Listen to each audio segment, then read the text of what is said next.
first and last name? Betty Greencrow. Okay. Did you hear her? Yep, Yay. she's got to go. Alrighty. So you don't have to look at the camera. I think just make it, it'll be more of a conversational piece. So if you want to grab a seat and maybe just start off with a question. And if like anybody else has a question, maybe in between when she's pausing, come grab a seat at the couch and then ask. And then, so she'll just always look this way. So you don't have to worry about the camera. Well, I hope you have a lot of questions. I do have lots of questions. Okay, good. Because I came here without an agenda. She just told me to come and, you know, tell whatever, you know, how we came about getting the Elders Lodge. And that was about it. And I said, geez, I said, that was a long time ago. And I'm 80 and I don't, my mind isn't very alert these days. Oh, yeah. So. Well, when can I start asking her? Oh, we're ready to go now. Okay. So, the Elders Lodge Board of Directors has none of the information. We have bits and pieces about how Elders Lodge got started. And there's almost no documentation here except our 501c3 and Articles of Incorporation. And so we don't know that story. I've known it from reading articles decades ago about, you know, in the circle about Elders Lodge. Mm-hmm. But I would like to hear from you, how did that conversation first start and who was involved in that? Seems to me like it all started one time when we were all just sitting around and talking about the different things that were happening in the community and everything. And there was also a question about, you know, what happens when our elders, if they want to stay here, but there's no care, there's nothing here, so they have to go back to their reservations, and a lot of times there's nothing there. And so we have a lot of elders that are kind of living kind of like here and there with relatives, and a lot of times that doesn't work out. And so we talked about it. There must have been maybe about 5 or 6 of us. We talked about it, and we thought it was going to really be a good idea if somebody could find out how we go about kind of getting that information about how does one get something going. And so, because Sheila worked at the Department of Indian Work, and Don had a lot of contacts, and at that point, I was kind of like going to school off and on, but I was really interested because knowing that we always had, you know, we took care of our elders. And so we started kind of brainstorming, and so we kind of decided that, hey, let's see what we can find out. And the next time we met,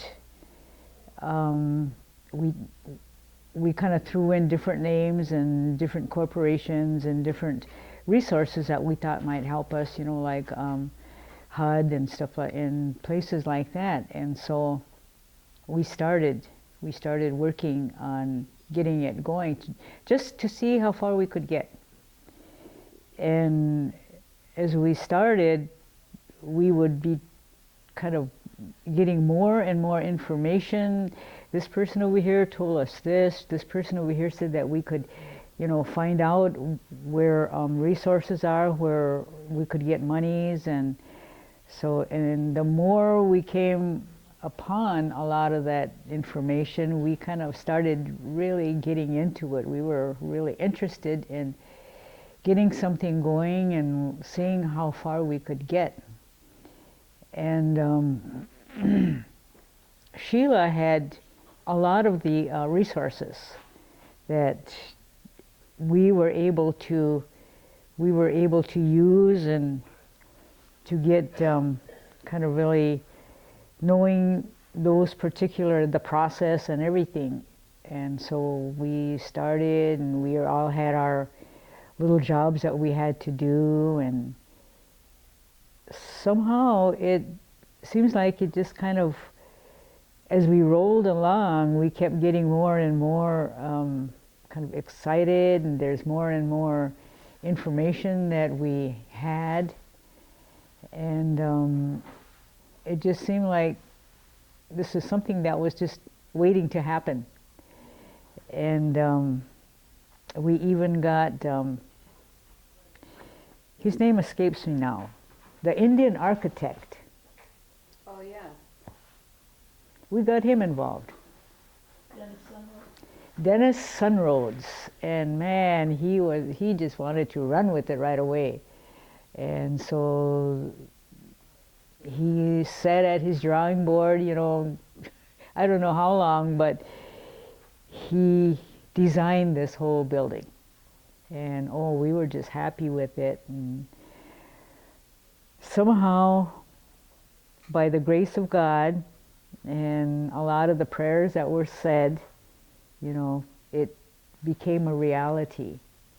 And we were really, really happy with being able to do something for the elders. And all of us, the three of us, we've lived in this community since, I would say, since all our kids were little. So the three of you are yourself, Betty Greencrow, Sheila White Eagle, and Don Blackhawk. And now I've been here since, I would say, probably about 1950. And I know that Don and Sheila came not too long after that. So we were all kind of, you know, knowing about the different resources here and trying to get, you know, the Indian Center here in St. Paul and different things. And we worked with the Council of Churches over there. And it just seems like we were always on the lookout for, you know, for things that we could really dig into and get something going. And for, you know, we had Christmas parties for the kids. How many years we had Christmas parties, and we went out looking for gifts and looking for, you know, candy and everything. We got the Department of Indian Work to start giving out bags at Thanksgiving and Christmas. So that was kind of part of the things that we got going. And even down there where they're able to, like, have funerals and, you know, memorials and ceremonies and stuff. Where So at Division of Indian Work? at the Department of Indian Work in St. Paul. Department. Yeah. And then Sheila and I started the diabetes support group. So that's been going, I don't know how long now, probably maybe about 14, 15 years. When did, how did it come to be that Earth Star was the fiscal agent for Elders Lodge? Earth Star was an Indian community organization, and they were somehow, they volunteered, first of all, to be able to, you know, to be the fiscal agent and everything, and it seemed just real, you know, natural that they should be. And you know what, I can't even remember who the main ones were, but Earth Star was an up and coming organization at that time. So. And they were located in St. Paul? Mm-hmm. Yep, and they were located in St. Paul, and it just seems like all of the things that we were hoping for, that we were wishing for and praying for, it just kind of came along, and it was something that we, you know, a vision that really, really came into reality. You were together for 4 years prior to the funding coming through to get the building. So, but that was the HUD money. There was other funding that was needed to build this building, right? Or was it HUD money that built the building? Jogging my memory here. I think there were other financial institutions that also donated money. You know, somebody, you know, would do this and that, and at that point, the people that were the kind of the management, the HUD and everything, they kind of did a lot of that. You know, so and so is going to donate this much, and so. And it's really, really strange that you were telling me that a lot of that information isn't available. And we should probably start trying to get that in Wilder. Yeah. Wilder was was the management group. Yeah. So they should have some kind of information. So I can follow up on that. Find out what documented. Do you know if there are any photos of the group who founded Elders Lodge? yeah, there were photos. Who in the heck used to take those? I can find out who used to take photos all the time. And I'm not sure where a lot of that documentation is, because down at the Department of Indian Work, there was also another organization, I think it was Shakopee, that met down there, and they were asking, the people at the council were asking me if I knew who was around then when that particular group met, and there's no minutes or anything on their meetings or anything, and I said, you would think that they would be there, everything, you know, and if they're putting a lot of those files someplace, there should be boxes where they would be marked and stuff, you know. So I'm not sure what happened to all of those either, but they did, you know, kind of remodel and rebuild and stuff like that. So I'm not sure where all of that information went. So it would be interesting to find out. I think the best part is already in your mind and your heart. It's like the story of how that happened, and 4 years is a long time to work and to have a commitment outside of your family and your job, because that work is all volunteer work. Mm-hmm. And that meant that you had to donate a big part of your out of work time to creating something this huge. Yes, and it really, well, one of the things is that because we were really excited about it, it kind of didn't feel like work. It was something that we all wanted, and so we were working towards, you know, doing all of those things and coming together, but it was really really I guess something that we wanted for a long time for the elders, and to be able to just think about all of the things that could happen in the Elders Lodge, like, you know, like I was telling you before, where. Tell me again, please. Well, we looked at a place where elders could live, come together, and just to be a place for all of us to come and learn, to come and be able to